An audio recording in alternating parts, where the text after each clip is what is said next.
तो हम लोग बात कर रहे थे डिफ्रैक्शन की। ठीक है, अब डिफ्रैक्शन को लेकर ही एक चीज़ स्टडी करी जाती है जिसको कहते हैं कि कोई टेलीस्कोप है जैसे। सही है, तो टेलीस्कोप की लिमिट ऑफ रिजोल्यूशन या टेलीस्कोप की रिजॉल्विंग पावर। अच्छा, तो हम लोग पहले कुछ लेंस के द्वारा जब इमेज बनाई जाती है उसको लेके बात करते हैं, फिर इसमें लिमिट ऑफ रिजोल्यूशन या रिजॉल्विंग पावर ऐसे करके क्या चीज़ें होती हैं उनको डिस्कस किया जाता है। ठीक है, तो बात हो रही है लिमिट ऑफ रिजोल्यूशन। और वैसे तो टॉपिक ऐसे होता है कि लिमिट ऑफ रिजोल्यूशन या resolving power of A telescope, but हम यहाँ पर एक कन्वर्जिंग लेंस को लेकर बात कर रहे हैं। ठीक है, तो अभी हम ये टेलीस्कोप वगैरह का नाम नहीं ले रहे हैं, हम सिर्फ एक सिंगल कन्वर्जिंग लेंस ले रहे हैं और उसको लेकर कुछ चीज़ें समझने की कोशिश कर रहे हैं। ठीक है, तो लिमिट ऑफ रिजोल्यूशन या रिजॉल्विंग पावर, ये एक नाम नहीं है, मतलब ये कुछ दो चीज़ें हैं, तो कॉमा करके लिख देता हूँ, कॉमा रिजॉल्विंग पावर। ठीक है, ऑफ ए लेंस। ठीक, देखो है क्या कि हमारे पास एक लेंस है और उस लेंस की फोकल लेंथ है f। अगर लेंस की फोकल लेंथ f है, इसका मतलब ये हुआ कि अगर बहुत दूर कोई ऑब्जेक्ट है जो इन्फिनिटी पर रखा हुआ है, ठीक है, ऑब्जेक्ट कहाँ पर, इन्फिनिटी पर, तो उससे पैरेलल लाइट आएगी, तो लेंस क्या करेगा, उस लाइट को कन्वर्ज कराएगा अपने फोकस पर। लेंस उस लाइट को अपने फोकस पर कन्वर्ज करवाएगा। अच्छा, ठीक है, यहाँ से जो डिस्टेंस है वो लेंस की फोकल लेंथ के बराबर, ये लेंस का ऑप्टिकल सेंटर, ये फोकस, यहाँ पर इमेज बनेगी। अब जो हमने रे ऑप्टिक्स में पढ़ा होता है, तो रे ऑप्टिक्स में क्या कि हम ये मानते हैं कि फोकस एक पॉइंट है, तो ये जो इमेज है ये एग्जैक्ट फोकस पर ही बनेगी, तो एक पॉइंट साइज की इमेज बनेगी। ठीक है, तो अकॉर्डिंग टू रे ऑप्टिक्स, ठीक, अकॉर्डिंग टू रे ऑप्टिक्स हमारे पास, ठीक है, जो इमेज है I must be A point image, ठीक, एट फोकस। अब है क्या, हम यहाँ पर बात कर रहे हैं अब वेव ऑप्टिक्स की। ठीक है, तो वेव ऑप्टिक्स में क्या है कि जब लाइट कहीं पर आ रही होती है तो हम ये मानते हैं कि भाई लाइट जब आएगी तो लाइट के साथ कोई वेव फ्रंट आएगा, वेव फ्रंट आएगा तो वेव फ्रंट जहाँ जहाँ पहुँचेगा वहाँ वहाँ पॉइंट सोर्स बनने लगेंगे। फिर आगे जो भी लाइट जहाँ कहीं भी जाएगी वहाँ पर क्या होगा, उन सभी पॉइंट सोर्सेज से आने वाली वेव्स का इंटरफेरेंस होगा, बिल्कुल जैसे सिंगल स्लिट में आपने पढ़ा है। तो लेंस के केस में भी ऐसा ही होगा कि हम बात करते हैं अब अकॉर्डिंग टू वेव ऑप्टिक्स क्या होने जा रहा है वो देखिए। वेव ऑप्टिक्स के हिसाब से क्या होगा,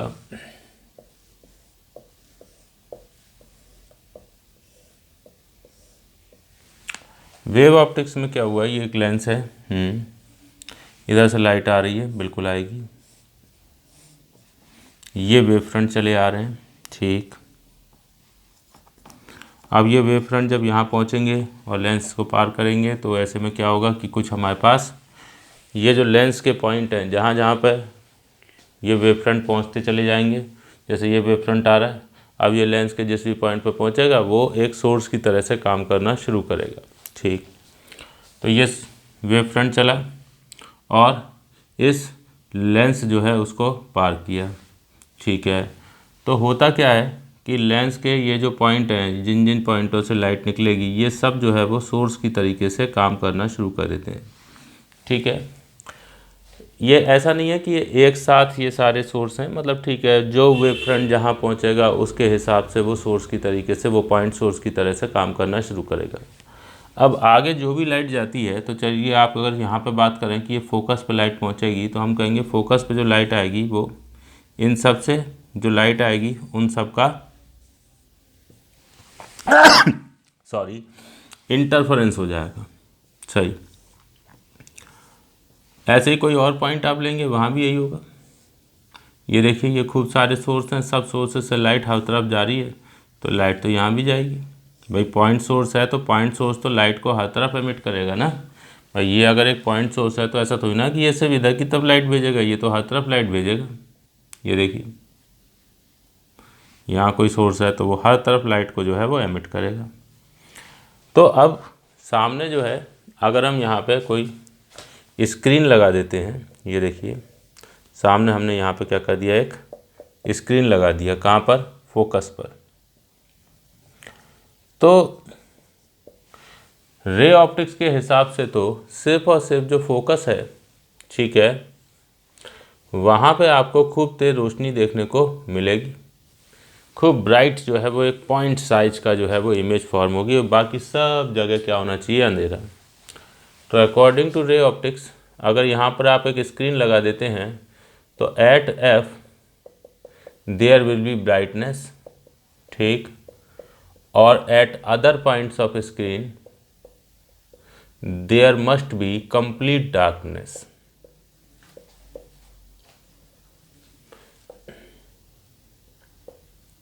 ये बात हुई किसकी, रे ऑप्टिक्स की। अच्छा वेव ऑप्टिक्स ये कहेगी कि भाई ऐसा है, स्क्रीन के हर पॉइंट पे लाइट पहुंचेगी, कहाँ से, इन सभी से, और हर जगह पर जो नेट इंटेंसिटी आपको मिलेगी वो इन सभी वेव्स के इंटरफेरेंस से मिलेगी, ठीक है। अब इतनी सारी वेव जब किसी जगह पे पहुंचेंगी, बहुत सारे सोर्सेज से आएंगी, तो हम यहाँ पे ये नहीं कहेंगे कि इंटरफेरेंस हो रहा है, हम ये कहेंगे यहाँ पर डिफ्रैक्शन हो रहा है, ठीक है। तो अकॉर्डिंग टू वेव ऑप्टिक्स क्या होगा, due to diffraction all points of screen receive, एक minute, due to diffraction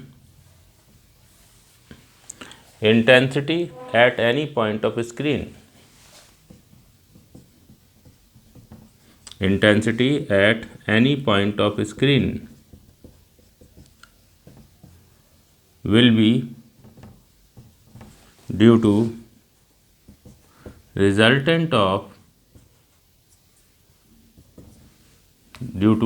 of interference of large number of waves coming from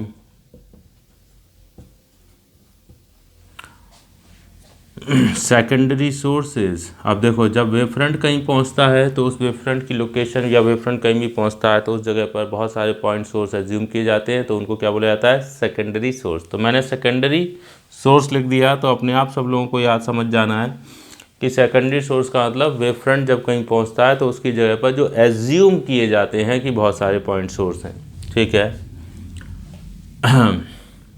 interference of waves coming from secondary sources, ठीक है। अच्छा तो अब जब यहाँ पर इंटरफेरेंस होता है तो इंटरफेरेंस में क्या है कि कहीं पर आपको तेज़ रोशनी देखने को मिल सकती है, कहीं पर अंधेरा मिल सकता है, कहीं तेज़ रोशनी कहीं अंधेरा, जैसे होता है, आपने सिंगल स्लिट से डिफ्रैक्शन पढ़ा है, तो उसी टाइप से कुछ यहाँ पर भी हमको देखने को मिलता है। अच्छा तो अब क्या चीज़ हमें ऑब्ज़र्व होती है, हम उसकी बात यहाँ पर आगे करेंगे, उसको जस्टिफाई नहीं करेंगे कि हम लेके, जैसे हमने सिंगल स्लिट में क्या किया, हमने पहले रिज़ल्ट बताया फिर उसको जस्टिफाई किया, यहाँ पर ऐसा नहीं किया जाएगा क्योंकि ये थोड़ा ज़्यादा कॉम्प्लिकेटेड है, इसको समझना जो है वो हमारे इस तरह से ऊपर की बात है, क्योंकि जैसा मैं स्टार्टिंग से ही बता चुका हूँ कि डिफ्रैक्शन अपने आप में बहुत ज़्यादा वाइड जो है वो एक सब्जेक्ट है, ठीक है, बहुत वाइड टॉपिक है। तो हम इसमें बहुत डिटेल में नहीं जाते हैं, बिल्कुल हमारे काम की जो मिनिमम चीज़ होती है उसको पढ़ के आगे बढ़ते हैं, ठीक है। तो डिटेल में नहीं जा सकते, तो हमने कहा ठीक है भाई, तो हम यहाँ पर इस केस में जो ऑब्ज़र्व होगा अब स्क्रीन पर वो बताएंगे, वैसा क्यों हो रहा है उसको जस्टिफाई करने की कोशिश नहीं करेंगे, ठीक है।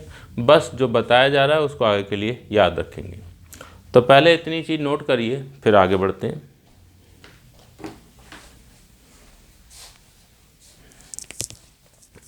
हाँ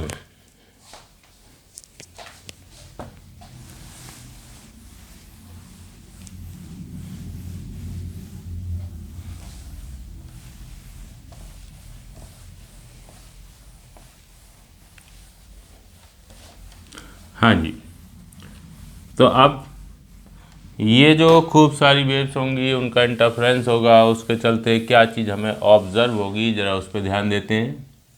ये हमारा लेंस है, लेंस की फोकल लेंथ है f और लेंस का ये अपर्चर है, डायमीटर है a। ये दूरी, ये चीज़ को आप लेंस का अपर्चर भी कह सकते हैं या लेंस का डायमीटर भी कहा जा सकता है। ठीक है, तो ये हो गया डायमीटर ऑफ लेंस। अब क्या हुआ, इधर से लाइट आ रही थी, लाइट आ रही थी, लाइट की जो वेवलेंथ थी वो थी लैम्डा। अब जब ये लेंस है, इससे आपने f दूरी पर यहाँ पर क्या कर दिया, स्क्रीन लगा दिया, ये स्क्रीन लगा दिया आपने।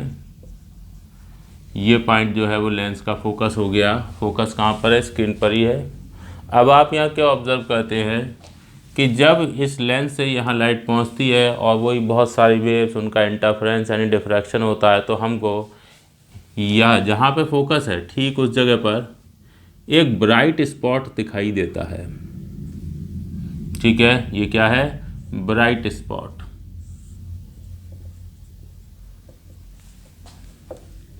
ये एक ब्राइट स्पॉट दिखाई देगा, इसको आप सेंट्रल मैक्सिमा कह सकते हैं और ये एक सर्किल की शेप में होगा। ठीक है, सर्कुलर शेप। इसके सराउंडिंग में हमको एक डार्क जो है वो रिंग दिखाई देगी। ये देखिए, ये क्या हुई, ये डार्क रिंग। ये जो डार्क रिंग हमको दिखाई देगी इसको हम कहेंगे ये फर्स्ट मिनिमा है।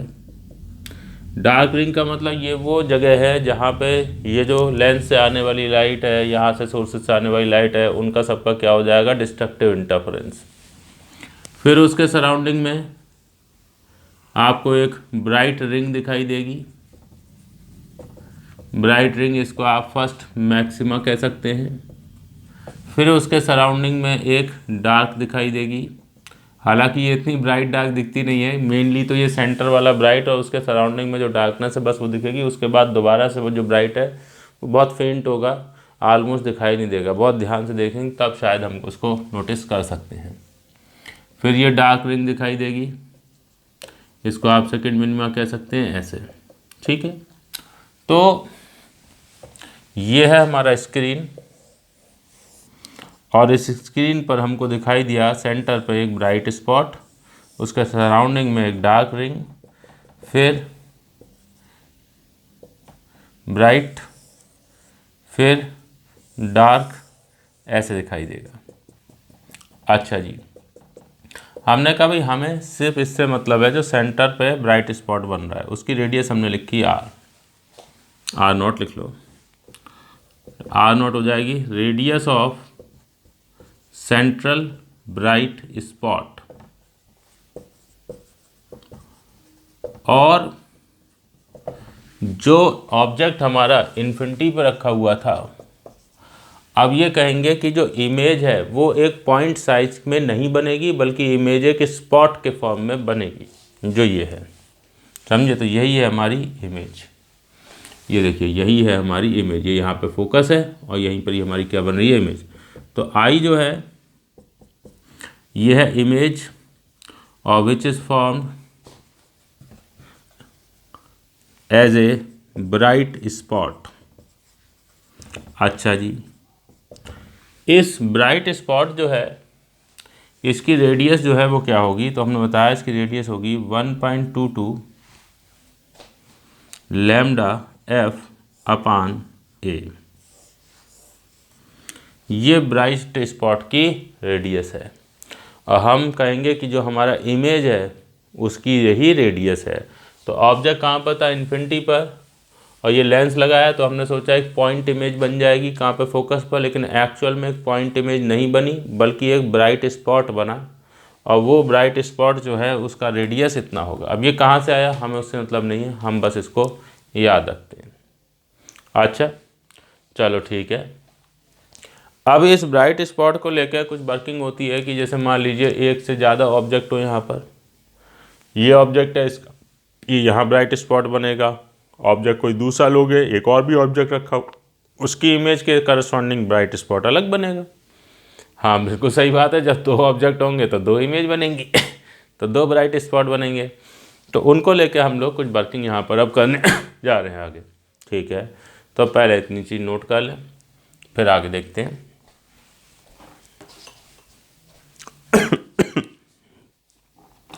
हाँ जी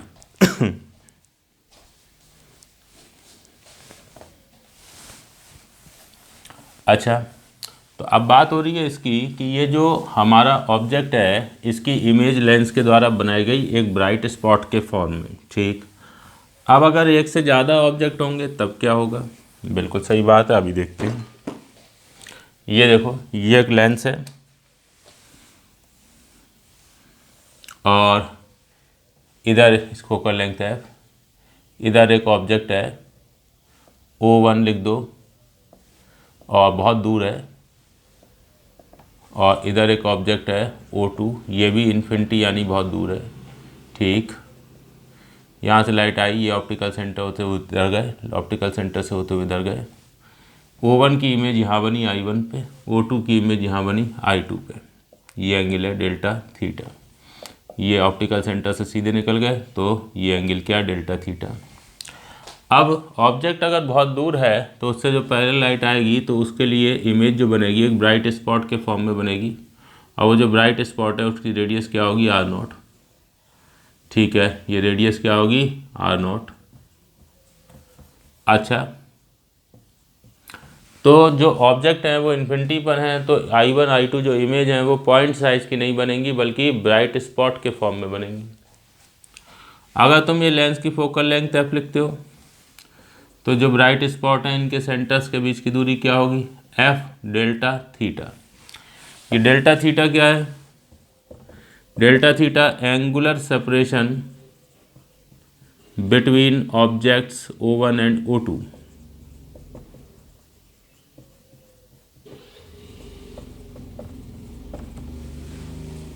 angular separation between objects O1 and O2, इन दोनों ऑब्जेक्टों के बीच का एंगुलर सेपरेशन। मतलब हम सपोज बहुत दूर दो स्टार्स हैं, कहीं बहुत दूर हैं दो स्टार, जैसे सन है, ऐसी और कहीं दो स्टार हैं बहुत दूर हैं हमसे, बहुत छोटे छोटे हैं, मतलब एक्चुअल में तो बहुत बड़े, हमें छोटे दिखाई दे रहे हैं।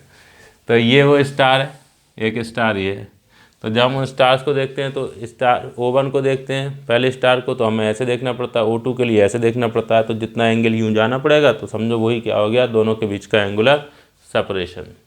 ठीक, तो दोनों स्टार्स के बीच का या दोनों ऑब्जेक्ट्स के बीच का एंगुलर सेपरेशन है डेल्टा थीटा, और उनकी जो इमेज बनी उन इमेजेस के बीच का सेपरेशन कितना है, एफ डेल्टा थीटा। भाई ये दूरी है एफ, ये एंगल डेल्टा थीटा, तो यहाँ से यहाँ तक की दूरी एफ डेल्टा थीटा। ठीक है, तो एफ डेल्टा थीटा हो गई सेपरेशन बिटवीन इमेजेस।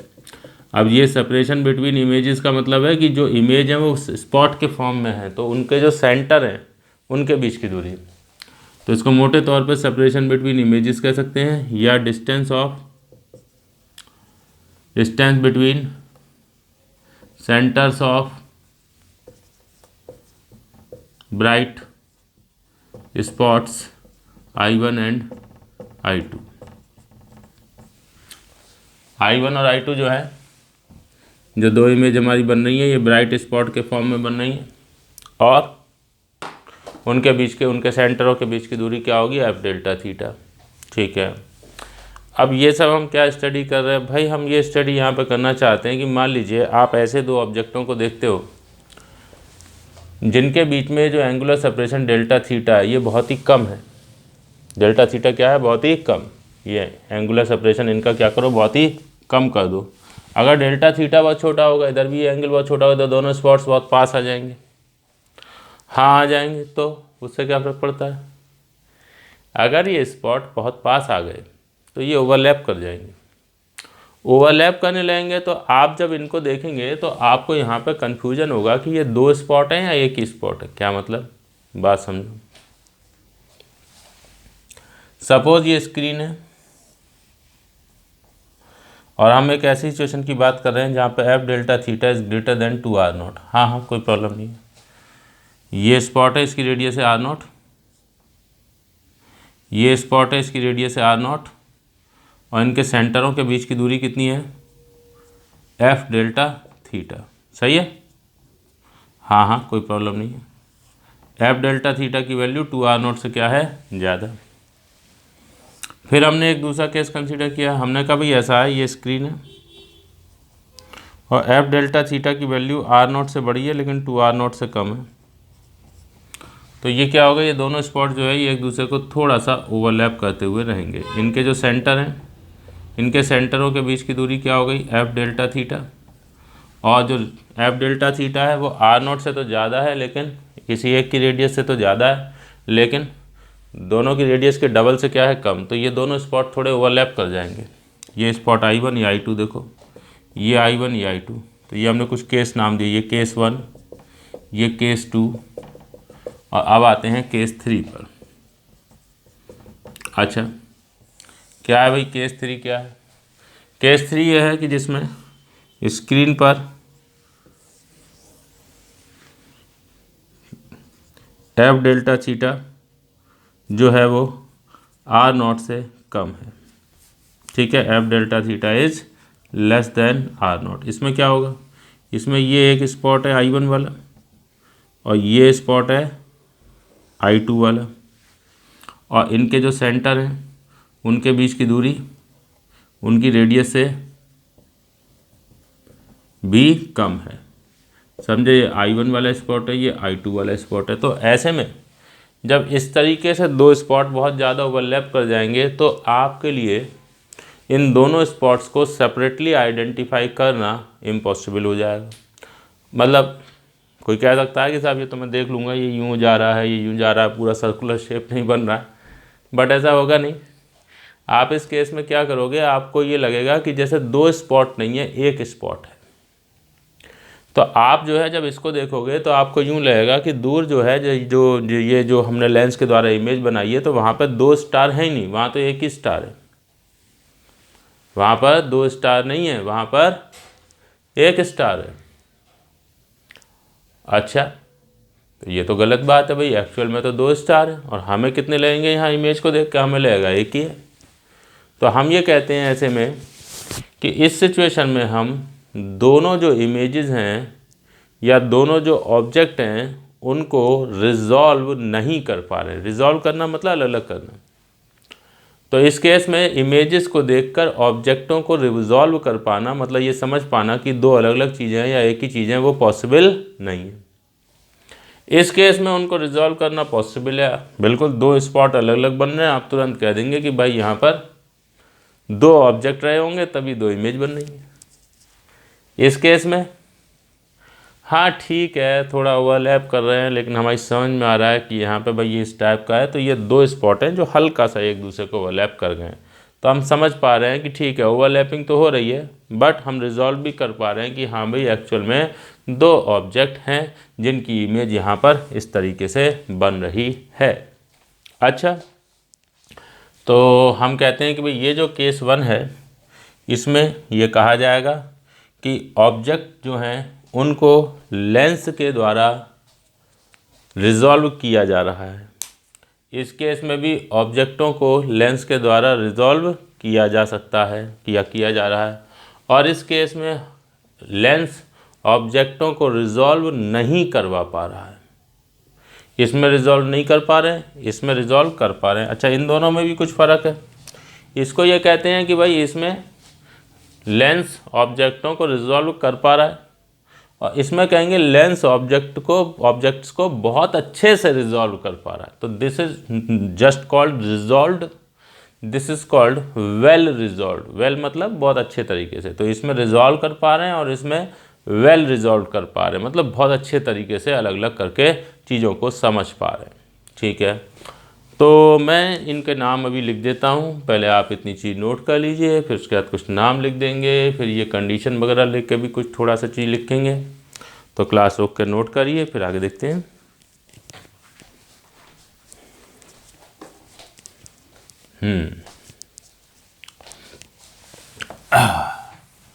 अच्छा, तो केस 1, केस 2 और केस 3 इनको हम यहाँ पर कुछ नाम देंगे। केस 1 का मतलब है, case 1 objects are well resolved by lens. Case 2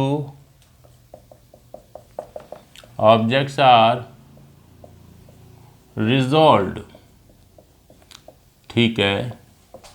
और केस 3 वो क्या हो जाएगा, not resolved, objects not resolved. अच्छा, तो मैंने कहा यार ऐसा है कि हम अगर ये सिचुएशन की बात करें कि ये जो एफ डेल्टा थीटा जब आर नॉट से बड़ा होता है तब हम उस रिजॉल्व करवा पा रहे हैं, अगर F delta theta R naught से कम है तो हम रिजॉल्व नहीं करवा पा रहे, ठीक।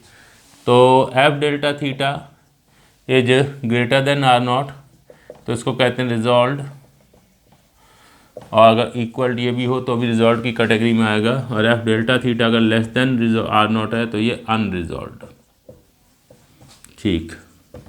तो मैं कहूँगा कि यार ऐसा है कि अगर रिजॉल्व करके देखना है तो एफ डेल्टा थीटा को आर नॉट से बड़ा करके रखना, ग्रेटर देन इक्वल टू करके रखना ज़रूरी है, ओके। आर नॉट तो हमने अभी पढ़ा था, क्या है आर नॉट, क्या है भाई, f delta theta greater than equal to 1.22 lambda f upon a. तो यहाँ से delta theta is greater than equal to 1.22 lambda upon A.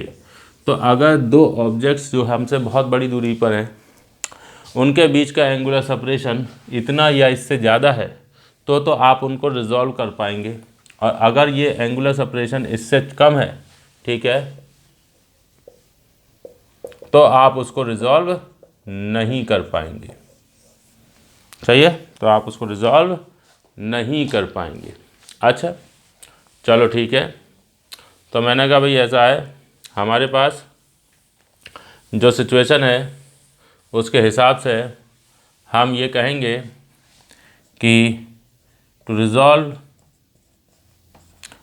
Objects delta theta की मिनिमम वैल्यू जो है वो है 1.22 लैम्डा अपान ए। ये जो डेल्टा थीटा की मिनिमम वैल्यू है ये कहलाती है limit of resolution of lens. ये लिमिट ऑफ रिजोल्यूशन कहलाएगी, और ये ध्यान दीजिए लिमिट ऑफ रिजोल्यूशन जितना कम होगी हम कहेंगे उतना बढ़िया लेंस हमारा काम कर रहा है, जितनी छोटी होगी उतना बेटर, ठीक है। तो लिमिट ऑफ रिजोल्यूशन जितना स्मॉल है बेटर हमारा जो है वो लेंस है। Smaller the limit of resolution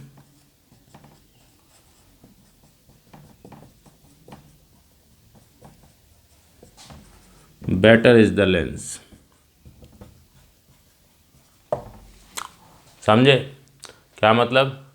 अरे भाई एक लेंस ये कहता है कि मेरी लिमिट ऑफ रिजोल्यूशन, ये लेंस 1 है, ये कहता है कि मेरी लिमिट ऑफ रिजोल्यूशन है 0.1 डिग्री, ठीक। एक दूसरा लेंस है वो कह रहा है कि भाई मेरी लिमिट ऑफ रिजोल्यूशन है 0.01 डिग्री। कौन सा बेटर है लेंस? हम कहेंगे ये अच्छा है, ये बेटर है, L2 इज़ बेटर। क्यों भाई? क्योंकि जो लेंस 1 है वो ये कह रहा है कि भाई अगर दो ऑब्जेक्टों के बीच का जो एंगल में सेपरेशन है वो 0.1 डिग्री है तो मैं उनको अलग अलग करके देख लूँगा। 0.1 से कम है तो वो मुझे अलग अलग नहीं दिखाई देंगे। ये कह रहा है 0.1 तो छोड़ो, अगर 0.01 डिग्री भी है दो ऑब्जेक्टों के, 0.1 डिग्री इतना बड़ा, 0.01 इतना सा, अगर 0.01 डिग्री एंगुलर सेपरेशन पे भी दो ऑब्जेक्ट हैं तो भी मैं उनको अलग अलग करके दिखा दूंगा, ठीक है। 0.1 तो छोड़िए, ये 0.01 डिग्री तक भी अगर ये है 0.1 डिग्री, ये 0.01 डिग्री, देख रहे हो इतने पास हैं, तो बहुत पास मौजूद ऑब्जेक्टों को भी वो दिखा देगा, तो ये बेटर लेंस हुआ। अच्छा, तो ऐसे में हम क्या कहते हैं, ये कहते हैं कि लिमिट ऑफ रिजोल्यूशन जितनी छोटी है ऑब्जेक्टों को अलग अलग करके दिखाने की जो क्षमता है, जो पावर है लेंस की, वो उतनी ही ज़्यादा है। अगर कोई और लेंस आ जाए जिसकी लिमिट ऑफ रिजोल्यूशन 0.001 डिग्री है तो हम कहेंगे तो और अच्छा लेंस हो गया, ये चीज़ों को अलग अलग कर कर दिखाने की और ज़्यादा ताकत रखता है। तो उसको क्या कहते हैं कि लिमिट ऑफ रिजोल्यूशन के बारे में ये समझते हुए कि ये जितना कम होगी उतना बेटर है, तो हम क्या कहते हैं कि एक रिजॉल्विंग पावर करके डिफाइन करते हैं, जो कि इसके इन्वर्स होती है, उल्टा होती है। Resolving power 1/, limit of resolution कर देते हैं, तो ये जितनी छोटी होगी वो रिजॉल्विंग पावर उतनी ज़्यादा होगी। तो फिर उससे हम ये बताएंगे कि कौन सा लेंस अच्छा है, कौन सा लेंस बेकार है। अच्छा चलो इतनी बात पहले लिख लेते हैं, फिर वो लिमिट ऑफ रिजोल्यूशन तो हो गई, रिजॉल्विंग पावर भी देख लेंगे। क्लास रोक के नोट कर लीजिए।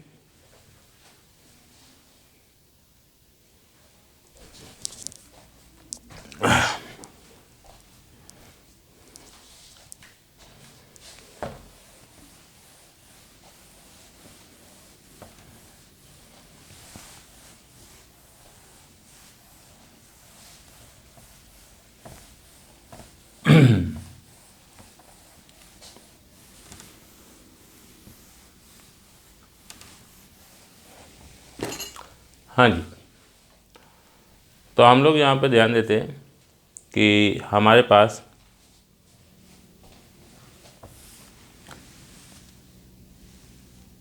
रिजॉल्विंग पावर नाम की एक चीज़ होगी, resolving power RP 1/, limit of resolution, जो मिनिमम एंगल है जिस तक चीज़ों को अलग अलग करके देखा जा सकता है, डेल्टा थीटा मिन। सही है, ये ऐसा करके रिजॉल्विंग पावर जो है वो लिखी जाती है। और लिमिट ऑफ रिजोल्यूशन जितनी छोटी होगी तो रिजॉल्विंग पावर उतनी ज़्यादा होगी। तो अगर दो लेंस है और रिजॉल्विंग पावर एक लेंस की जो है वो दूसरे लेंस से ज़्यादा है, तो इसका मतलब लेंस 2 इज़ बेटर। जिस लेंस की लिमिट ऑफ रिजोल्यूशन जितनी छोटी होगी, रिजॉल्विंग पावर उतनी ज़्यादा होगी, वो लेंस उतना ही अच्छा लेंस माना जाएगा। ये क्या लिख दिया हमने लेंस 2 इज़ बेटर। चलिए अच्छा, फिर हम लोग थोड़ा सा जैसे बात करते हैं टेलीस्कोप की। तो टेलीस्कोप है, ठीक है। अगर हम टेलीस्कोप की बात करना चाहते हैं, लिमिट ऑफ रिजोल्यूशन या फिर रिजॉल्विंग पावर कह लो, या रिजॉल्विंग पावर कह सकते हैं, रिजॉल्विंग पावर ऑफ से टेलीस्कोप डिस्कस हो रहा है। तो वैसे तो ये थोड़ा कॉम्प्लिकेटेड है, लेकिन क्या होता है हम सिंपल रखने के लिए क्या कहते हैं कि टेलीस्कोप का जो ऑब्जेक्टिव होता है, क्यों है क्या कि टेलीस्कोप में ये इस टाइप की सिचुएशन होती है कि ये पहले एक ऑब्जेक्टिव होता है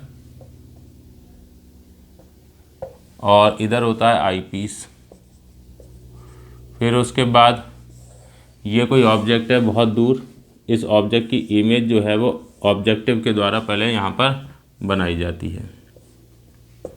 तो अब ये जो इमेज बनती है, ये ऑब्जेक्ट अगर बहुत दूर होगा तो ये इमेज ये इस टाइप से समझो कि ये अगर ऑब्जेक्ट आपका ऐसे यहाँ पर है, स्टार के फॉर्म में, कोई स्टार है, डिस्टेंट स्टार है, बहुत दूर कोई स्टार है, तो उसकी इमेज जो है वो यहाँ पर बननी चाहिए। लेकिन होता ये है कि वो जो इमेज बनती है ये क्या एक स्पॉट के फॉर्म में बनती है। तो इसमें भी क्या होगा कि वही चीज़ होगी कि मान लीजिए स्टार एक नहीं है, दो हैं, उन्हें देख रहे हैं, तो उनको अलग अलग करके देखने के लिए जो स्पॉट है उनका अलग अलग फॉर्म होना ज़रूरी है, ठीक है। तो अगर आपने क्या किया, आपने यहाँ पर ये कहा कि भाई ऐसा है कि टेलीस्कोप के द्वारा हम पहले दूर मौजूद चीज़ की इमेज बनाते हैं। तो ये है कोई मान लीजिए ऑब्जेक्ट 1 और ये है ऑब्जेक्ट 2, तो इससे इसकी इमेज यहाँ बनेगी I1 कैसे, स्पॉट के फॉर्म में, और इसकी इमेज यहाँ बनेगी कैसे, स्पॉट के फॉर्म में, ठीक है। और फिर उसके बाद इनको हम अलग अलग करके तभी देख पाएंगे जब ये जो स्पॉट्स हैं वो ओवरलैप ना करें। तो इसमें होता क्या है कि अब ये स्पॉट्स को देखने के लिए आई पीस एक सिंपल माइक्रोस्कोप की तरह से काम करता है। तो इसका रोल नहीं है, रोल मेन किसका है, ऑब्जेक्टिव का। तो आप क्या करते हो कि इसमें जो ऑब्जेक्टिव है उसका फोकस लेंथ देखते हो, ऑब्जेक्टिव का डायमीटर देखते हो, और लाइट जो आ रही है उसकी वेवलेंथ देखते हो। और जो लिमिट ऑफ रिजोल्यूशन है, ठीक है, लिमिट ऑफ रिजोल्यूशन है वो क्या लिखोगे, वो लिखोगे 1.22 लैम्डा अपान ए। और जो रिजॉल्विंग पावर है, ठीक है, रिजॉल्विंग पावर है वो क्या हो गई, 1/डेल्टा थीटा मीन। चाहिए तो ऑब्जेक्टिव जो है उसका जो है वो क्या कहते हैं, आपको ये डायमीटर देखना होगा और लाइट की वेवलेंथ देखनी होगी। उससे आप जो है इसके लिए limit of resolution resolving power की बात करेंगे। सिंपल सी बात है, जैसे आपको मैंने एक कन्वर्जिंग लेंस के लिए चीज़ें बताई, तो जो टेलीस्कोप होता है उसमें पहला लेंस क्या है, कन्वर्जिंग लेंस है, तो बस उसी को लेके आपको यहाँ पे काम कर लेना है। और बाकी आगे ये आई पीस तो क्या है, सिंपल माइक्रोस्कोप, उसको लेके ये इशू नहीं है। किसका, ये रिजोल्यूशन वगैरह का, ठीक है, रिजोल्यूशन का इशू इसी के साथ होगा, ठीक है। बाकी आप कहीं पर जो है वो टेलीस्कोप की बात करते हैं, तो टेलीस्कोप के बारे में इस तरीके की बात करी जाती है कि टेलीस्कोप जो है उसका जो ऑब्जेक्टिव है उसकी फोकल लेंथ भी ज़्यादा होनी चाहिए, और उसका जो ये अपर्चर है ये भी ज़्यादा होना चाहिए। ए को आप डायमीटर कह सकते हो या अपर्चर भी कह सकते हो, ठीक है, ऑफ ऑब्जेक्टिव, ठीक है। तो होता यह है कि जब हम किसी टेलीस्कोप को लेकर काम कर रहे होते हैं तो हमारी कोशिश ये होगी कि जो एफओ है वो भी खूब ज़्यादा हो और जो ए है वो भी काफ़ी बड़ा हो। उसका कारण जो है वो दो तरीके से समझाया जाता है। जो अपर्चर है उसका बड़ा होना वो तो यहाँ से दिखता है हमें कि अपर्चर जितना बड़ा होगा लिमिट ऑफ रिजोल्यूशन उतनी छोटी होगी, और ये जितना छोटा होगा तो रिजॉल्विंग पावर उतनी ज़्यादा होगी। जाहिर सी बात है हमको हाई रिजॉल्विंग पावर ही चाहिए। और एफओ जो है वो बड़ा इसलिए किया जाता है क्योंकि आप अगर नॉर्मल एडजस्टमेंट में इस टेलीस्कोप का मैग्नीफिकेशन लिखते हैं तो वो मैग्नीफिकेशन होता है एफओ अपान एफ ई। तो एफओ जितना ज़्यादा होता है मैग्नीफिकेशन उतना ज़्यादा मिलता है। तो एफओ लार्ज लिया जाता है मैग्नीफिकेशन बड़ा करने के लिए, और ए बड़ा किया जाता है जो डिफ्रैक्शन है उसके इफेक्ट को कम करके जो रिजॉल्विंग पावर है उसको बढ़ाने के लिए, ठीक है। तो ये बात मैं भी लिख देता हूँ, आप पहले इतनी चीज़ नोट कर लीजिए।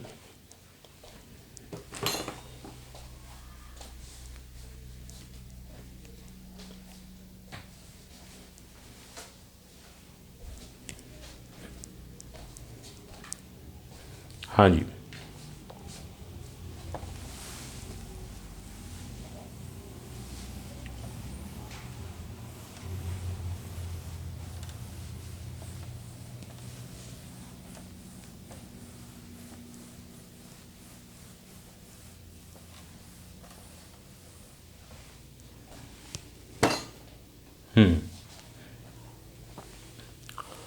तो हम लोग यहाँ पर बात करते कि फॉर ए टेलीस्कोप जो उसका मैग्नीफिकेशन होता है वो होता है माइनस एफ ओ अपन एफ ई। तो एम प्रोपोर्शनल टू क्या हो गया, एफ ओ। और जो रिजॉल्विंग पावर है वो प्रोपोर्शनल टू होती है ए, क्योंकि जो डेल्टा थीटा मिन है वो इन्वर्सली प्रोपोर्शनल टू ए है। तो जो रिजॉल्विंग पावर है वो डायरेक्टली प्रोपोर्शनल टू ए है, ठीक है। तो फॉर लार्ज मैग्नीफिकेशन, या ये ऐसे लिख देते हैं कि फॉर ए गुड टेलीस्कोप, किसी अच्छे टेलीस्कोप के लिए F O and A both must be large, दोनों चीज़ें बड़ी होनी चाहिए। क्यों भाई दोनों बड़ी क्यों होनी चाहिए वो हमें समझ में आ गया। एफ ओ हाई होगा, एफ ओ लार्ज होगा तो उससे एम लार्ज मिलेगा। जाहिर सी बात है, तुम जो है वो क्या कहते हैं ये टेलीस्कोप का यूज़ क्यों कर रहे हो, अरे चीज़ों को बड़ा करके देखने के लिए तो यूज़ कर रहे हो, तो मैग्नीफिकेशन जितना ज़्यादा उतना अच्छा। और ए लार्ज लेने से क्या होगा, जो आपकी रिजॉल्विंग पावर है वो लार्ज हो जाएगी, ठीक है। और इफ़ेक्ट ऑफ डिफ्रैक्शन, भाई ये जो स्पॉट बन रहा था ये कोई अच्छी बात तो है नहीं, जो पॉइंट इमेज बननी चाहिए थी वो फैल के बनी, तो वो अच्छी चीज़ तो है नहीं। किसके कारण बनी, डिफ्रैक्शन के कारण। तो उस इफेक्ट को मिनिमाइज़ करना है, तो effect of diffraction will be reduced. जितना बड़ा लेंस आप लेंगे डिफ्रैक्शन का असर उतना कम होगा, तो उतना क्लियर चीज़ें आप देख पाएंगे। सिंपल चीज़ है भाई, कोई आप पॉइंट साइज की कोई चीज़ देख रहे थे, अब वो देख रहे हो तो तुमको वो जो है वो फैली हुई सी थोड़ी सी दिखाई दे रही है, तो तुम यही कहोगे ये ब्लर्ड दिखाई दे रही है, क्लियर नहीं दिखाई दे रही है, शार्प नहीं दिखाई दे रही है। एकदम पॉइंट साइज की दिखाई दे तो शार्प दिख रही है मतलब क्लियर है, और स्पॉट टाइप का दिखाई दे रहा है मतलब ब्लर्ड दिखाई दे रहा है, तो वो कोई अच्छी बात तो है नहीं। तो वो जो स्पॉट है उसके साइज़ को आप छोटे से छोटा रखना चाहोगे तो स्पॉट के साइज़ को छोटा रखने के लिए आपको क्या करना पड़ेगा, ए जो है उसको लार्ज लेना पड़ेगा। ठीक है, ये पढ़ा था ना, आर नोट क्या होता है 1.22 लैम्डा एफ अपान ए, तो ए जितना लार्ज होगा आर नोट उतना स्मॉल होगा, और ये चीज़ उतनी बेटर होगी, क्योंकि जितना छोटा स्पॉट बने चीज़ें उतनी साफ हमें दिखाई देंगी। सही है, चलो तो इसको नोट कर लो, जरा सी बात और लिख दी है, फिर आगे देखेंगे।